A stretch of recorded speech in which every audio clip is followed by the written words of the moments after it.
Bonjour, bonsoir. Bonsoir. Donc on se retrouve avec Pierre pour une vidéo de présentation de produits encore. Donc je vais vous présenter, donc la dernière fois on avait présenté le Dynavap. Donc un moyen de vaporiser l'herbe sans électricité, juste à briquet chalumeau. Donc ici les Russes ont inventé un produit qui est génial aussi. Donc pas mieux, pas moins bien, juste différent. Mais voilà, qu'on a essayé aussi, qui est génial. Donc c'est en titane. Donc c'est vraiment style très épuré à la russe. Alors qui se remplit de la même manière que le Dynavap. Moi je remplis par carottage. Donc dans la vidéo précédente, je vous ai présenté la marque Marley. Donc j'ai repris un produit que je vous avais présenté. Donc le petit contenant en bois qui va servir à venir faire un genre de carottage. Donc moi je remplis ceci ou le Dynavap par carottage. Donc je pousse. Évidemment à l'intérieur il y a de l'herbe effritée. Donc juste en poussant un peu dessus, vous carottez. Et vous avez vraiment la quantité nécessaire d'herbe. Donc la manière de fumer, ici ça se fume en direct. Donc on chauffe en dirigeant la flamme du chalumeau vers le bec ici.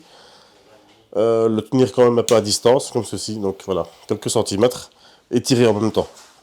Une fois qu'on sent un léger picotement, voilà, on tire un peu moins fort ou on arrête alors. S'il te plaît. Voilà.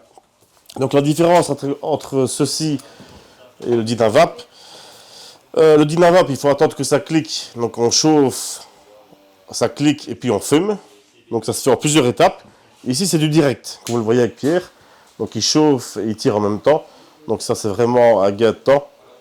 Moi j'ai adoré pour ça. Par contre, un petit inconvénient par rapport au Dynavap, pour vider l'herbe qu'il y a à l'intérieur, c'est un peu plus galère. Il faut avoir vraiment une petite technique. C'est plus difficile à récupérer parce qu'il y en a qui récupèrent l'herbe qui a été vaporisée pour s'en servir comme combustible à tabac. Ici, c'est plus compliqué. Sinon, alors, c'est plus résistant que le Dynavap, en tout cas pour celui qui est en inox. Et alors, ouais, voilà. Avantages et inconvénients, moi j'adore, j'aime bien les deux.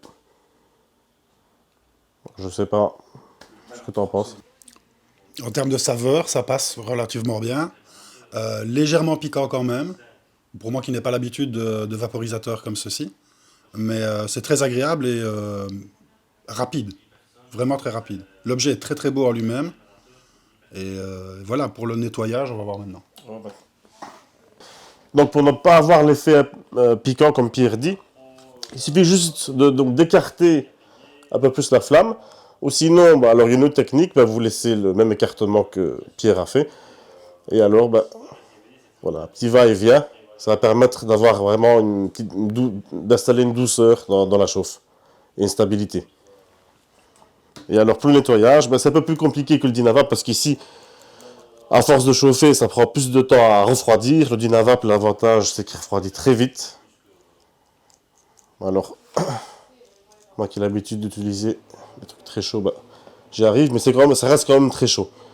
Alors, pour le vider, moi, la technique que j'ai trouvée, c'est que je l'enlève par ici. Et voilà. Je pousse directement sur l'herbe qui a été vaporisée. Et voilà, et ça tombe en dessous alors. Donc c'est pour ça qu'on ne sait pas vraiment bien récupérer, parce qu'il y a un mélange un peu d'herbe et de résine. C'est plus facile avec le Dynavap à récupérer. Voilà, ici alors pour le nettoyage, tout se démonte entièrement. Donc ça c'est la pièce, le condensateur s'enlève vraiment de la pipette qu'on met dans la bouche.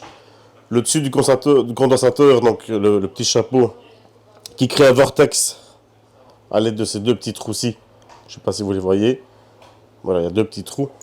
Donc les deux petits trous et le capuchon font un vortex. Et alors que vous mettiez le condensateur dans ce sens-ci ou dans l'autre, c'est exactement pareil parce que dans chaque sens, il y a un filet. Le filetage reste le même. Qui est le même alors.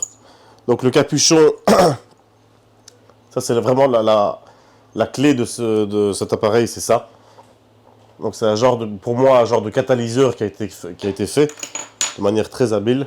Donc on sait même enlever cette partie-ci, à condition d'avoir des angles. Voilà. Donc il y a vraiment, c'est ce qui chauffe, c'est ce qui freine la chauffe. Voilà, pour rendre, au lieu d'y avoir une combustion, une vaporisation. Bien évidemment, si vous laissez le chalumeau vraiment à fleur sur l'appareil et que vous chauffez vraiment en continu, à un moment donné, il y aura combustion. Voilà. Donc, je vous remercie d'avoir écouté cette vidéo. On se retrouve pour une prochaine vidéo de présentation. À bientôt, peace.